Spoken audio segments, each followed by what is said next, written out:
उपनेतेपदी अपेक्षेप्रमाणे लोकनेते देवेंद्र फडणवीस यांची निवड झाली आहे। मी पुन्हा येईन।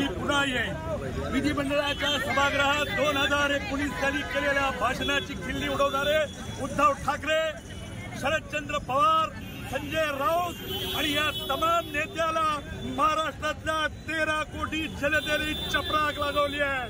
तो पुन्हा आलाय, नुसतं एकटा आला नाही, तो 288 पैकी 237 जागा घेऊन तो पुन्हा आलाय। आणि तो कोण आलाय?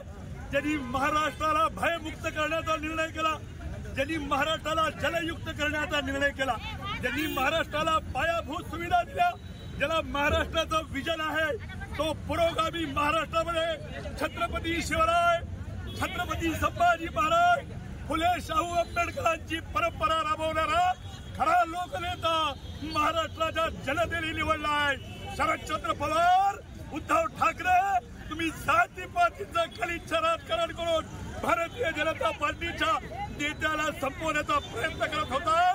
तो पुन्हा आलाय।